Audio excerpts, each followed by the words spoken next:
लगातार छत्तीसगढ़ विवादों में रहता है नक्सल हमले को लेकर। छत्तीसगढ़ से दंतेवाड़ा से जो खबर आई है वो निश्चित तौर पर बहुत ज्यादा दुखद है। ऐसे में हमारे देश को कई ऐसे अधिकारियों की जरूरत है जो नक्सल क्षेत्र में जाकर इस समस्या का समूल नाश कर दे, जड़ से नाश कर दे। जब हम इस हमले की बात कर रहे थे तो हमारे जहन में एक ऐसे आईपीएस अधिकारी का नाम सामने निकल कर आया जो सोशल मीडिया सेंसेशन तो है ही, लेकिन उन्होंने अपनी मौजूदगी से ऐसा हवा, ऐसा ऑरा और ऐसा माहौल बना दिया कि नक्सली भी किसी भी वारदात को अंजाम देने से पहले उनके नाम से, उनकी आहट से और उनके बारे में सुनकर ही थर थर कांपते हैं। मैं बात कर रही हूं आईपीएस अंकिता की। आईपीएस अंकिता शर्मा ने भारत की सबसे कठिन परीक्षाओं में से एक को पास करके आईपीएस अधिकारी का पद हासिल करा।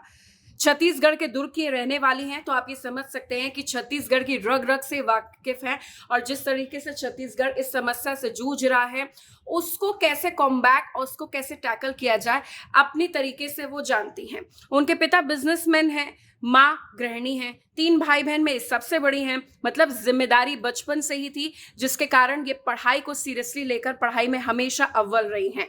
ग्रेजुएशन की डिग्री होम टाउन से हासिल करने के बाद एमबीए की पढ़ाई करी है। सेल्फ स्टडी के जरिए इन्होंने 6 महीने की मेहनत के बाद यूपीएससी सिविल परीक्षा को क्रैक कर डाला। ऑल इंडिया 203 इनकी रैंक थी। अब आईपीएस अंकिता शर्मा की बात इसलिए क्योंकि नक्सल प्रभावित क्षेत्रों में सबसे पहले जो पोस्टिंग हुई, उसके बाद कैसे नक्सली हमलों को रोका जाए, खत्म किया जाए, प्रिवेंट किया जाए और चीजों को हील किया जाए, ये कोई आईपीएस अंकिता शर्मा से सीखे। इनकी तस्वीरें लगातार सोशल मीडिया पर वायरल हैं। इन्हें लेडी सिंघम के तौर पर जाना जाता है। ये जितनी सख्त हैं उतनी ज्यादा मन से कोमल भी। ह्यूमैनिटी की बात करें और ह्यूमैनिटेरियंस की ग्राउंड की बात करें तो सबसे पहले मॉरल पुलिसिंग और पुलिस सिस्टम को बेहतर करने की इनकी सोच रही है। मई 2022 में खैरागढ़ की एसपी थी। नक्सल प्रभावित बस्तर में सबसे पहले इन्हें ऑपरेशन का इंचार्ज बनाया गया। रायपुर की राजधानी आजाद चौक के पड़ोस में मुख्य पुलिस अधीक्षक के रूप में भी इन्होंने काम किया। आज इनसे कई लोग प्रेरणा लेते हैं जो आईपीएस बनना चाहते हैं, जिन्हें कोई फील्ड की नॉलेज नहीं थी, उनकी मदद करने वाला भी कोई नहीं था, जिन्हें दिक्कतों का सामना करना पड़ रहा था। अंकिता शर्मा उनके लिए उदाहरण है। बचपन से ही वो किरण बेदी को अपना रोल मॉडल मानती थी और उन्हीं की तरह बनना चाहती थी। छत्तीसगढ़ कैडर की स्टाइलिश महिला आईपीएस अधिकारी की सोशल मीडिया पर अगर आप जाएं, लंबी चौड़ी फैन फॉलोइंग है। ये खुद इंस्पायर होती हैं सुष्मिता सेन से। भारतीय प्रशासनिक और पुलिस सेवा में कई ऐसे बड़े अधिकारी हैं जो अपनी बॉडी बिल्डिंग और जो अपनी पर्सनालिटी पर ध्यान देते हैं और जो अपने काम को इतना मजबूत करते हैं कि उनके लाखों करोड़ों मिलियंस में फॉलोअर हैं। खासतौर पर जेन एक्स की अगर बात करें, खासतौर पर अगर अल्फा जनरेशन की बात करें, उसी कड़ी में नाम है आईपीएस अंकिता शर्मा का।